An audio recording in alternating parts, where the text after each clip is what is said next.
तुम्हारी जुर्रत कैसे हुई मेरे घर में आने की? मैं अपने बाप के घर में आई हूँ, पर जब मेरे चारों तरफ अंधेरा था ना, तो ये रोशनी बनकर आया था। जब मैं चल नहीं पा रही थी तो इसने मेरा हाथ थाम लिया। इसने मुझे उस वक्त सहारा दिया जब मेरे अपने सगे भाई ने मेरा हाथ छोड़ दिया था, कि अपने खुद के। मैं बताता हूँ अपना घर। हाथ पीछे, आप इससे उंगली भी नहीं लगा सकते, वरना तुम मुझे बताओगे कि अपने घर में मैं क्या। एक मिनट, निकल जाओ मेरे घर से, वरना। ऊंची आवाज में बात नहीं करेंगे अंसार साहब। भाई साहब, ये घर मेरे बाप ने आधा आधा तकसीम किया था ना, वो आधा हिस्सा आपका, ये मेरा। अब नहीं कहिएगा कि मेरे घर से चली जाओ।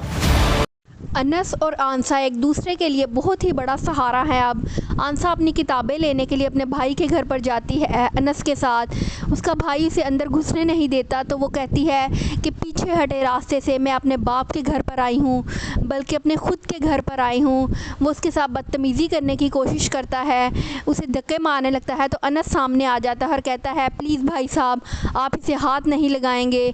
तो वो आगे से बदमाशी करने की कोशिश करता है। तो अनस कहता है कि अब मेरे होते हुए आप आंसा से ऊंची आवाज़ में बात भी नहीं कर सकते, आप सोच समझ कर बात कीजिए कि आप किससे बात कर रहे हैं। तो वो और उसकी भाभी उस पर इल्ज़ामात लगाने शुरू कर देते हैं। तो आंसा जवाब देती है कि ये उस वक्त मेरी ज़िंदगी में आया था जब मेरी ज़िंदगी में अंधेरा था, मुझे कुछ नज़र नहीं आ रहा था, मैं चल नहीं पा रही थी, तो इसने मुझे सहारा दिया।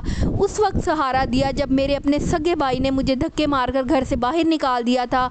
ख़बरदार, अगर आपने इसके बारे में एक भी बात की तो मैं भूल जाऊंगी कि आप मेरे भाई हो। अब ये घर में आधा हिस्सा मेरा भी है, अब मैं अपने हिस्से में खड़ी हूँ, और आप ये याद रखिएगा कि मैं आपको अपना हिस्सा कभी खाने नहीं दूँगी।